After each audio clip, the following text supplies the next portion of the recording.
Great. Okay, everybody. So today we're going to talk about section 125 and closing cases. So Amanda, would you pass out my little handout, please? We're going to do from the last slide, the how it works slide, into the closing statement, and then go through the section 125, a nice fluid process. So it feels low pressure to your DM. So those of you that are online, we'll put a copy of this in your boxes so you can get it on Monday. And then I'll also have them email it out whenever we send out the link as well. It'll be on the shared drive. Perfect. So on the last slide of the presentation, on the how it works slide, we would say, so this is how it works. We will meet with each of your employees for a few minutes, offer them those two no-cost benefits. Remember, that's the accidental death coverage and the no-cost health discount card. And then we're going to ask them a few questions on that needs planner to see if there's any place where we can provide any coverage. And then the last question that we say that closing statement, all we ask is for employees that want to protect their families and pay for it 100% themselves, that you allow them to do so through payroll deduction so that the company and the employee can save on payroll taxes. I have some time available to meet with each of your employees on Tuesday morning, or would Thursday afternoon work better for you? So that closing statement, we want to be very assumptive with our close. We're not really allowing them to say no until the very end. We're giving them two options for the enrollment. So the two option close, that's what I'm saying there. This is printed in the new agent training guide on page 22, exact verbiage, but we're going to role play that section right there today at the end of the training, because that's the most important part right there. Just being assumptive whenever you're talking to the DM. You're assuming that we can come in and talk to them. All we ask from you is that we do the payroll deduction. You're nodding your head. Yes, they're willing to do payroll deduction because they've done that before. They do it for their other benefits, for healthcare, whatever. And then we nail down the time and the day. Okay, so that's the most important part right there, is that you're getting the time and the date. Okay, so once they've said, oh, well, you know, Tuesday and Thursday, those are bad for me. So let's look at Friday. All right, I'm whipping out my phone and I'm going to make sure that I've got a solidified date. Okay, Fridays, let's look at Friday. Okay, that would work. Do you want me to bring breakfast or lunch? Which is better for you guys? Do you want me to bring donuts, bring pizza? What time? Okay, the next thing that you're going to do is you're going to go into the employee engagement process page in the section 125. So you just talked about your day of the enrollment, okay, the date and the time. That's where we lead straight into this page. Okay, so you're going to write that down. Top page, whenever you go into your section 125 paperwork, should be the employee engagement process. Okay, date and time. Then the next thing that you're going to do is you're going to read these top paragraphs just as they're stated. Okay, so the most important part of a successful benefit enrollment is 100% participation by all employees. What that means is that we want to be able to speak with every single person. Okay, that way they can get those two no-cost benefits. Okay, this benefits you as the decision maker in three ways, and then you read those. The tax savings. The more employees that participate in the plan by purchasing pre-tax products, the greater your tax savings as an employer. Okay, this works by reducing the amount of taxable payroll on which you pay FICA and FUTA.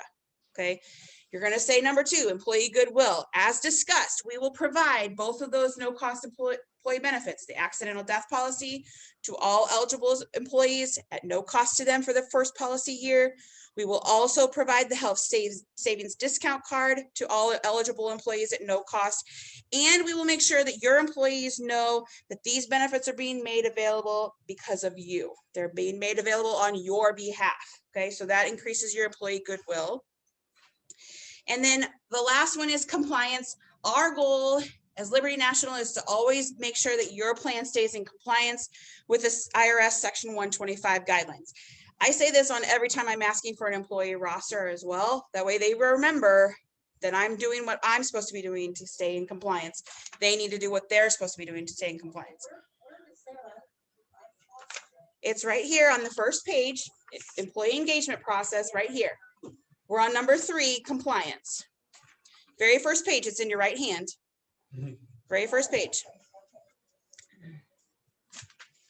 So then I would read that compliance. Our goal is to make sure your plan stays in compliance with Section 125 guidelines. Your plan stays in compliance when you ensure that all employees have an opportunity to participate in the benefits. So their job is to make sure that all of their employees are notified that we're coming so that we can get them those no-cost benefits. Okay, so I just reiterate that I'm doing my job to stay in compliance. You do your job. We could all be happy, right? From the employee engagement process, okay, we're turning to the back of your first page of your handout, okay, is that employee list. So I just segue right into, while we're talking about that, let's go ahead and get that list of employees, okay? In order for me to get those no cost policies to each of your employees, I need to know who is here. I need to know when they were hired, if they're eligible, right? Depending on your industry, it could be 6 months or 12 months, but this is whenever you're asking for your employee list. The one that they have in the paperwork looks like this, with the logo, the names and the hire dates, and then a signature with your payroll authorization person or your payroll administrator person. Then there's another one that I created an example, just adds the phone number and email address if you're doing a virtual enrollment, okay? Because if you're doing it virtual, you're going to need some way to contact them, okay? It's literally the same thing I just copied from there, but added 2 more columns, okay? So do you email that to them, or do you have a couple of? If I'm in copies? person, I wait for them to print it out right there. So you send it to them and they print it out. Yeah, or I just show them because I have a copy of this in my section 125 paperwork. I said, okay, here's my employee engagement process. Here's my employee list. So I need this from you, Steckles Produce, with your logo on it and your people's names and their hire dates. And then, oh, thank you for printing that. Now, can I get a signature right there that says that this is authorized from you? Oh yeah, sure. Scribble. If they're virtual, then yeah, you're going to email them an example of this. I have a blank one that just has this part, like Steckles Produce, whatever, blah, blah, blah, their open enrollment. And then this is all blank. They can fill it in. It's an Excel document. They just type it in. And if it's coming from virtual and it's coming from their decision maker email, that still counts as their signature. Can you make sure you send it to all of us too? So we have. Yep. Diana, Yes, Megan. I have a question. Sometimes when you're, especially with small companies, I've had, when you ask the decision maker for an employee list, they just start rattling off names. So I've taken that example one and just flipped it over, write Yep. the names and hire dates and have them sign it. Is Yep. that okay without having the employee logo or the company logo on there? I think that's fine. What I do is I go back to the office because you have to type it anyway. I go back and I type it and then I add the logo if I can find it on Google. Yeah, Okay. you can make your own. Because I just, like, I've had them turned in where if there's no logo, it's just Steckle Produce and it's just the company name. But because if it's handwritten, they're going to make you type it. But you want to have them, like, if you're in person and they're handwriting, because I've had that too. And then it's got the signature there. I just take a picture of the handwritten one and then I add the one that's typed right next to it and it's fine. Okay. All right, It's just thank to verify that you didn't like make up these people's names. you. Okay, thank you. Yeah, you could use their business card, like down here or up here, whatever. You could use, like, if you have a business card from the produce place or whatever, stick it on there, and whenever you're taking a picture, that would count too. If no, as the company Oh. logo. Wonderful. I feel like it's just to verify that you didn't just come up with these people's names out of nowhere. So as long as you have some way to verify it, and during their verification call, they go through the employee list. Like I heard Steckles doing that. Like, oh yeah, why is their name with an asterisk? Oh, because they only work part-time. So they verify their employees whenever they call. I'm also say one thing too. Whenever you guys get to that point with the roster, say that they do fill it out there or they do email it to you, don't just assume that you have the roster and you're going to automatically send it right into home office because you got all the paperwork completed. Check that roster and overlook each hire date to make sure that they at least have 5 so they're eligible company. We have been caught with that on a couple of cases that we took the roster, we assumed everything was good to go, we submitted it, and we didn't even look at the hire dates to make sure that they even had 5 full-time employees and that they even been there for a year or 6 months. So always look at what roster they send you. And if there's an issue, you have time to fix that or Mhm. or ask if something was wrong or whatever. Okay, everybody good with employee list? Okay, so then the next part that you would go to is the payroll deduction form. Okay, and this form is just stating, I emphasize this 4th paragraph, the employer assumes no responsibility for any payroll deductions upon the termination of employment of an insured employee. Basically, what you're saying is that they're not required to pay for something. It's all employee owned, right? This is just reiterating that it's at no cost to the business. And then Derek also mentioned that he says some businesses needed to be reminded that this form is stating that you're going to use the money that's deducted from your employees' paychecks to actually pay the Liberty National bill when it comes due. Mhm. Yes, Marie? You said after an employee stops payroll deduction by providing an appropriate notice, is there 30 days, 2 weeks? I mean, is there an appropriate notice that the employee has to give? Yeah, they have to go through during open enrollment time. And they sign that whenever they apply for the policy. Okay, so you can't take it out, say March 1st, and for whatever reason you decide middle of May that you don't want it anymore. You can't just go to HR and say, hey, I don't want that anymore. So They're take not it supposed out. to be able to do that. Okay. So when we go through an enrollment, and this is later, but during your what comes next form that you do with your payroll person, you reiterate that everybody has elected to take these policies for the whole policy year. Unless they have a qualified status change, they cannot make any changes until next open enrollment. So you're reiterating that with your payroll person. Now, does it happen? Yes, because our payroll people don't necessarily follow that rule, but this is stating that they're not supposed to be making that decision. They're not supposed to be making those choices and changes unless it's open enrollment. And that includes any divorce? That's a qualified status change. Okay. So then they have to apply for a qualified status change. Sorry. Oh, that's an electrical cord. But that's something that we would go through with the payroll person following enrollment. This is just to get them set up with the policies in the first place. Okay, and then you have them sign where it says signature of employer. Everybody okay with this page? Cool. So then the next one would be the application for the group term life. Okay, what this is stating is that all of your current employees, the employees that are getting ready to retire and their dependents are eligible. So what I say to people is that we are not going to discriminate against who we can offer these policies to. Everybody in the company is eligible. So we will offer it to everybody. I'm not going to say, okay, Derek can't have it because I don't like Derek. I don't like Greed. So it's a group term. Everybody in the group is eligible, right? Anything else that I think you had a note about that one, didn't you? I just tell them that, hey, this is just a page that allows us to offer our group Life to 100. It just shows that you guys are actually a business and you guys do have employees. You guys are a part of a group. That's all that page is saying. I know Amanda always likes to point out too, down at the bottom of that page too, that says that it's not a contract. Just touch on that too. Right here.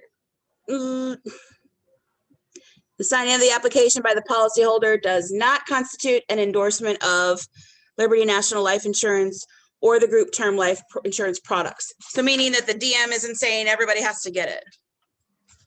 Right. It's just saying that we can offer it. So I do clarify that to people. Like, that doesn't mean that everybody has to have it. It just means that everybody has to be offered it. Okay, and then the last thing that you want to do after you've gotten your signatures, you've got your employee list, you've got your signatures, you want to verify a couple of things, because I've done this where I've gotten all the way back to my car and I forgot to verify what their billing is, right? Their payroll billing. So this is on the first page. You just want to verify how they're getting paid. Okay, so if they're getting paid weekly, you need to know what day of the week they process the payroll. So if they do the end of the work week is on a Tuesday and they process on Tuesday, you need to write that down. But if it's, I get this confused, bi-weekly or semi-monthly? It's bi-weekly. Bi-weekly, you need to know the date of the first payroll of the month, of the year. Can I see that for a second? Yeah, so change it on here. Right. So Sorry, change it on, so it says if semi-monthly, what day is the first payroll? Put if bi-weekly.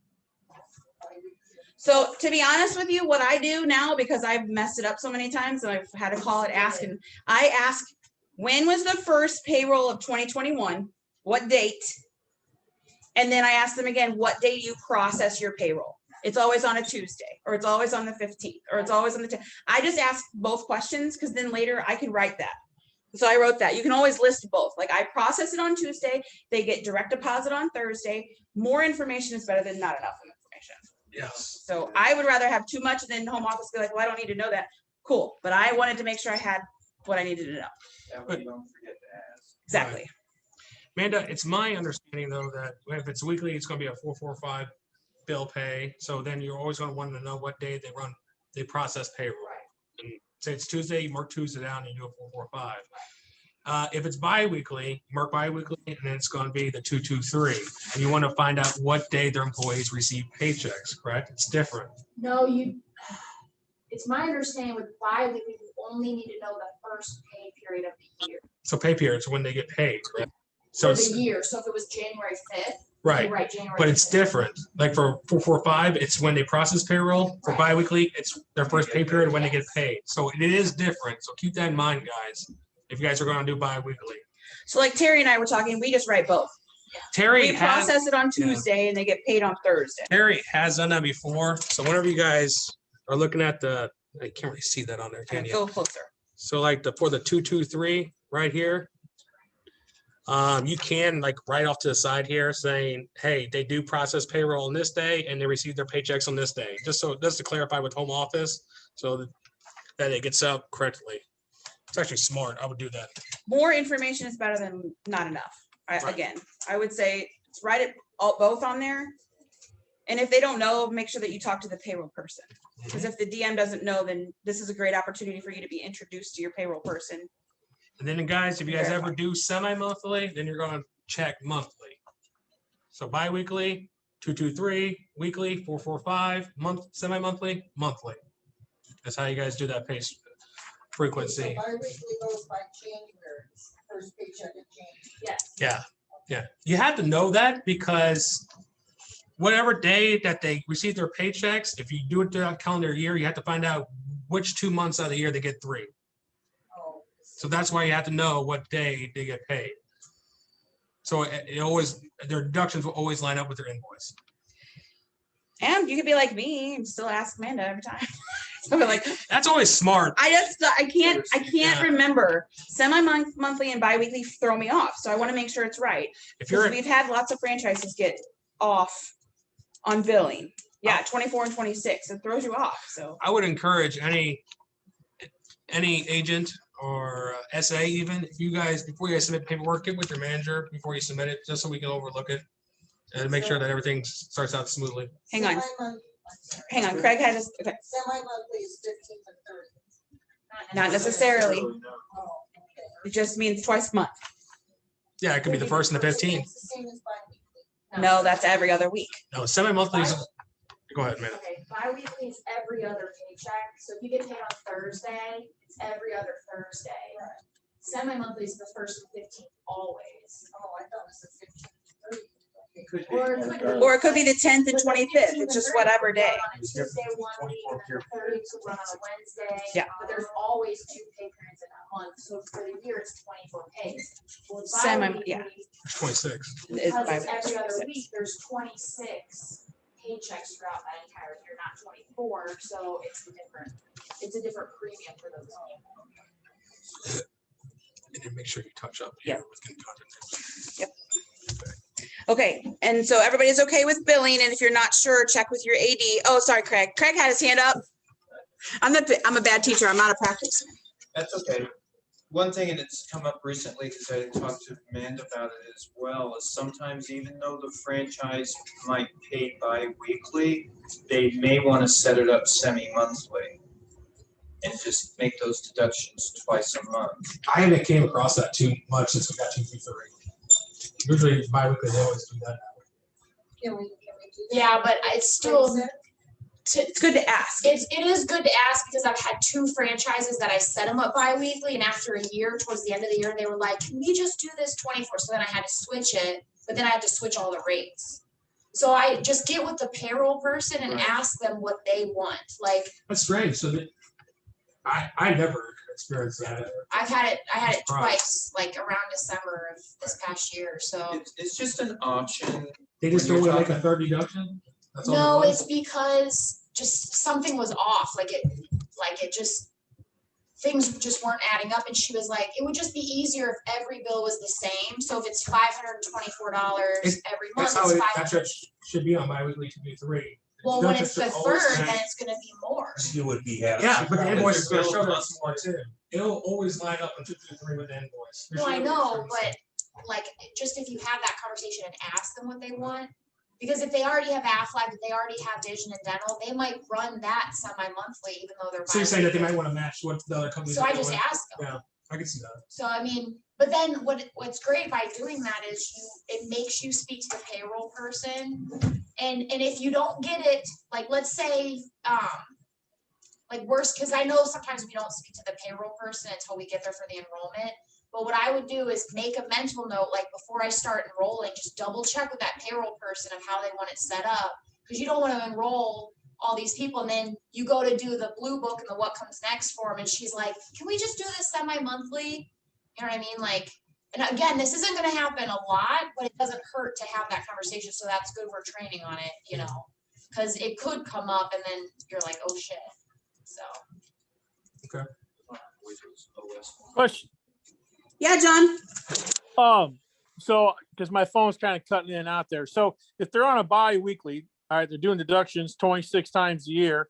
And if payroll would like to simplify their life by doing the billing semi-monthly, you would not have to change the bi-weekly deduction because the bi-weekly deduction would be coming in enough to make sure that bill was just paid twice a month. Is that what you're saying?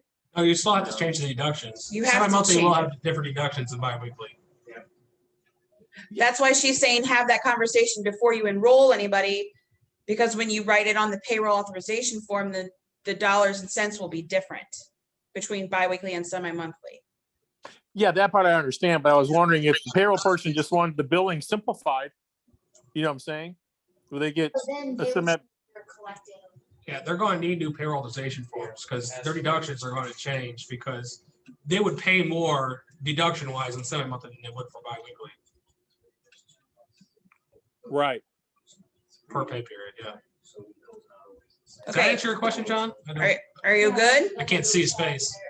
Yeah, I guess what I'm saying is that's the only way to do it because if they only, I got you. All right, I'm done. I'm stupid. See ya. Bye. Okay, Megan, And this is same form, but I apologize if this is off topic. When because a lot of businesses down here, you don't use the physical address for the billing, they have a PO box because we have a lot of places out in the middle of nowhere. In Epic, should we put their address as the PO box and then put their physical address like in the comments so that it's easier for home office? So things don't get messed up there? well, there's a blank for it. I've Yeah, never but- put any of this stuff into Epic. Okay. I didn't They know, do 'cause that. way when they pull up in Epic, when they pull up the account, if it shows the physical address, is that where they're gonna send the bill? Like, do we need to put the PO box in there? Most of the time, what I see, if I've had that in a franchise that I've re-enrolled, it always says the PO box on the management report, because that's where the bill's going. Yeah. Right? Okay. Yes. So then the physical address, I've either had to Google or it's been in the notes for the franchise. Yeah, wherever they get their mail sent. put That's, that down. yeah.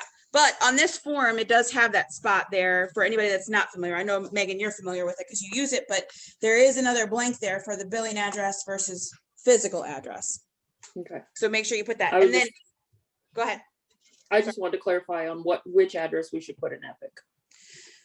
Right. So I would, because you can always add notes to a franchise once it's closed. So I would say the one that's going to pop up is going to be their PO box where they send the bill. That way it doesn't throw off anybody at home office. And then physical Okay. address and then notes. I would agree. Yeah, that would be good. Okay, thank you.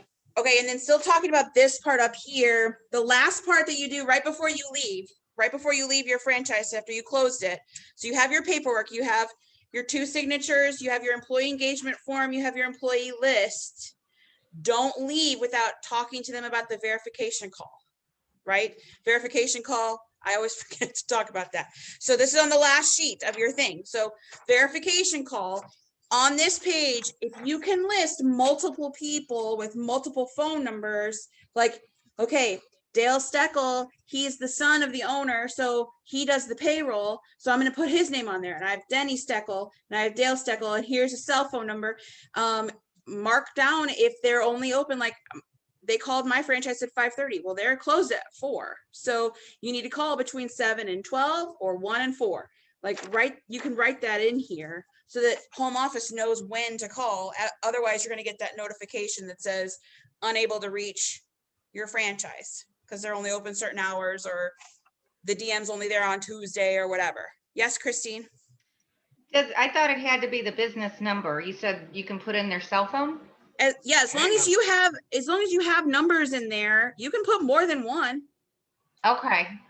I thought So- they had to call the business to verify. They will call the business to see like what they answer with. So if it's, Right. Brian, try it again. Sorry, it has to be a business line. They won't allow the business owner's cell phone number. I've had that come back on me. You have to have the business number there to have them call and say Steckel's Produce. But if you can't get a hold of the DM via that business phone number, I've listed the DM cell phone as well. I listed cell phones too, Brian. There Yeah, has but to be- I've had that come back on me in the past, and they contacted a cell phone, and our office or whatever had to tell the decision maker to call from the business line. And I've had an issue where the decision maker wasn't at the business, was on the road or something, and they said, well, you have to complete it over the phone line with the number that's been listed. I just ran into that situation, so I don't know if they became more lax on it or what, but I specifically ran into that. I wonder if he listed the business number and the guy called on the cell. Brian, did you have the cell phone listed on the section 125 paperwork? If the cell phone number wasn't listed on the section 125 paperwork and you just had the business line, then yes, they don't have that number on file, so they wouldn't accept it. But if you had that cell phone and the business line on the section 125 paperwork, they should accept that call from the cell phone.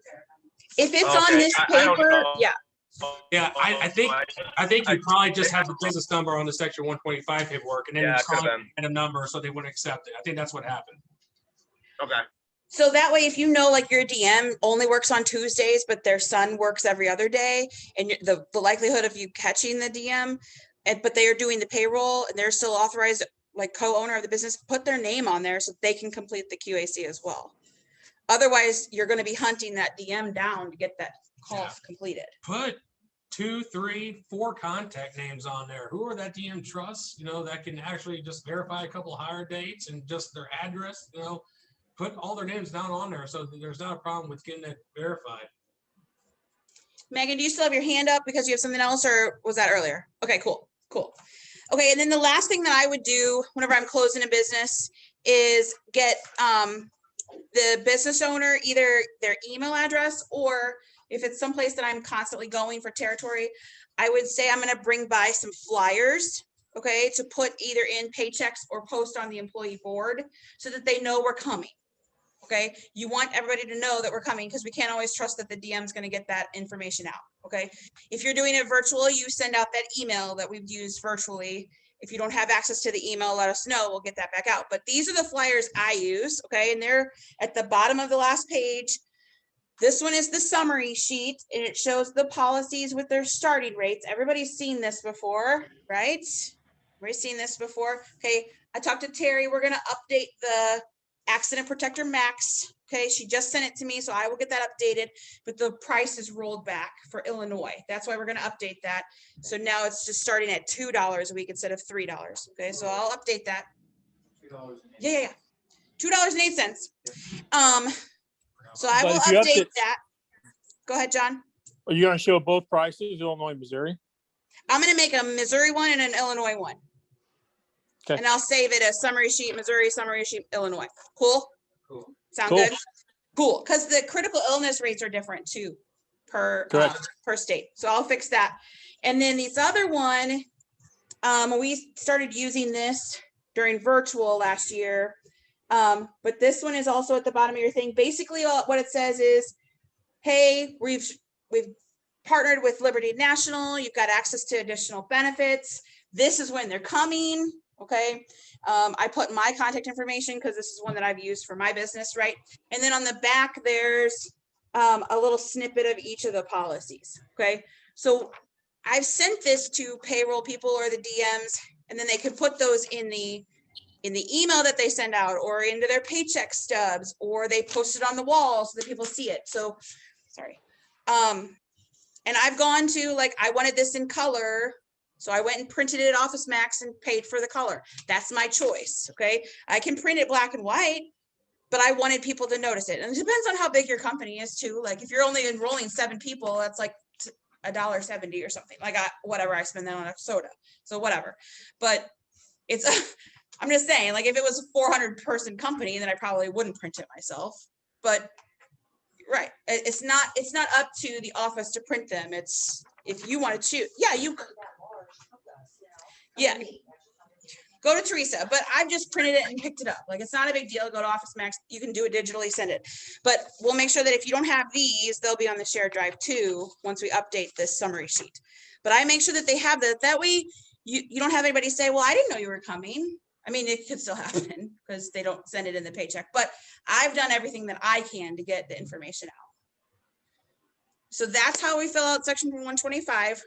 One note before we go to role play. If you're doing a re-enrollment, for those of us that do re-enrollments essays, at the bottom of the form, this one, at the bottom of this form on your change of enrollment, down here where it says agency number, you're not, and your agent number, you're not going to complete that unless it's your owned franchise. So I'll use myself as an example. Amanda says, hey, I need you to go enroll Gateway powder coating. That's a Babette case. Okay, so Babette closed it while she was here. It's not my case. It rolled up to Amanda because she was her AD. I'm not going to put number 6 in here, which is my number. I'm not going to do that because then that changes ownership. It's not my case, right? It's Amanda's case. She asked me to enroll it.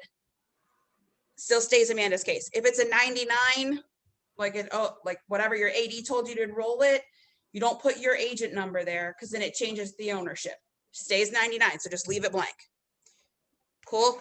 And we're changing that on the forms. Teresa's gonna white this out for the change of enrollment form, but if you use DocHub or something, don't fill that part out.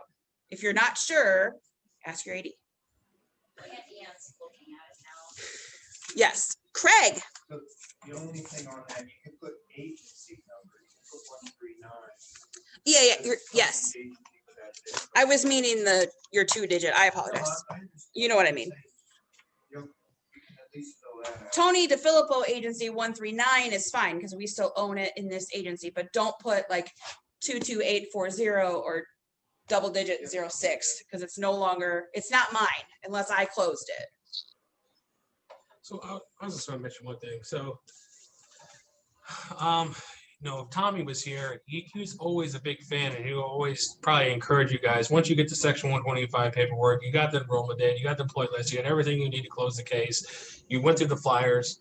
He would always, on your way out, make sure you stop and you try to introduce yourself. Make as many cheerleaders as you can. Introduce yourself to department heads. Let them know what they're going on. Make sure you introduce yourself to the payroll girl. Just make friends. So whenever you come back for that open enrollment, you're not, oh, you're the insurance guy. They actually know who you are. They know what you're here to do, and they know your name. Just make sure that you do make contacts. Okay, so people online, we're gonna make sure that you have access to these papers and the training.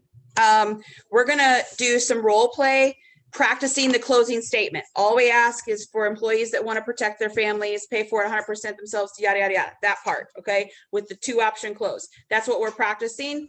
So I'm gonna, Transition. yes. I'm gonna turn you guys around if you want to watch, but I'm gonna stop the recording, okay? Thanks, Christine, for sticking All around. right, thank you.